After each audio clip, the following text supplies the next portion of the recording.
श्री स्वामी समर्थ. येत्या 17 मे पासून ते 15 जून पर्यंत अधिक मास म्हणजे पुरुषोत्तम मास आहे, आपल्या सर्वांना माहिती आहे. अधिक मासामध्ये जेवढं तुम्ही नामस्मरण करसाल, जेवढं दान धर्म करसाल, जेवढं व्रतवैकल्य करसाल, तेवढं आपल्याला त्याचं पुण्य भेटणार आहे. अधिकच भेटणार, ते अनंत राहणार आहे. तसंच आपण जसे व्रतवैकल्य करणार त्यातलं एक आहे दीपदान. दीपदानालाही तेवढंच महत्व आहे. त्यामुळे ह्या महिन्यामध्ये तुम्ही शक्य असेल तेवढं दीपदान करा. अधिक महिन्यामध्ये बघून अखंड दिवा लावण्याची पद्धत आहे घरामध्ये.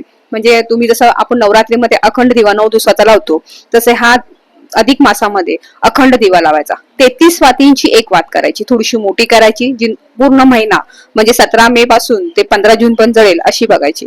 असा अखंड दिवा तुम्ही लावायचा. तेलाचा लावला तरी छान राहील, काय लोक तुपाचाही लावतात, ज्याची त्याची मर्जी. तुम्ही तिळाच्या तेलाचा दिवा लावला तरी उत्तम राहणार आहे. तो दिवा पूर्ण महिन्यावर कसा जाईल ह्याची काळजी घ्या. अखंड दिवा लावू शकता तुम्ही. तो अखंड दिवा लावला तरी खूप उत्तम राहणार आहे. फक्त वात थोडीशी मोठी करा. आणि 33 वातीची एक वात तुम्ही धाग्याची पण करू शकता, किंवा तुम्ही कापसाच्या 33 वातींची एक वात केली तरी चालेल, तुम्ही करू शकता. दीपदान करा ज्यांना शक्य नाही. काही लोक आता फिरायला गेलेत, काही लोक गावाला गेलेत, काही कुळदेवालाही जातात. तर तुम्ही तुमच्या कुळदेवाला जरा गेलात, खंडोबाला गेलात, तुळजापूरला गेलात, कुठेही गेला असेल, तुम्ही तिथेही सुद्धा दिवा लावला. 2 फुलवाती घ्यायची, त्याचा एक दिवा करायचा, तिथे तुम्ही दिवा लावला, त्यालाही तिथेही दीपदान केलं तर खूप उत्तम राहणार, खूप चांगलं त्याचं फळ भेटणार आहे.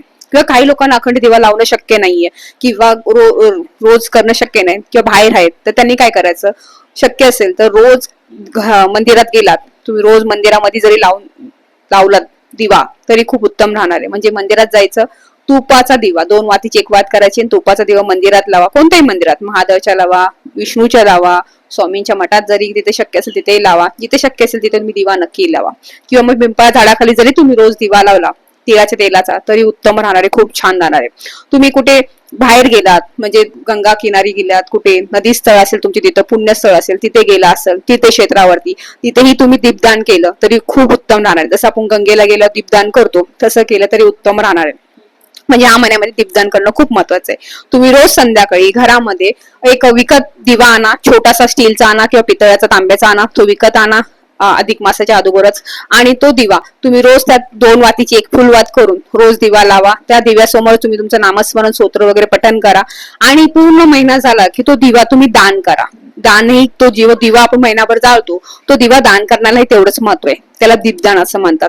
म्हणजे तुमची 15 तारखे पण तुम्ही सेवा करायची, आणि 16 तारखेला तुम्ही मंदिरात वगैरे अर्पण केला की एखाद्या ब्राह्मणाला दान केला तरी चालेल. ह्या सेवा नक्की करा. श्री स्वामी समर्थ. गुरुदेव दत्त.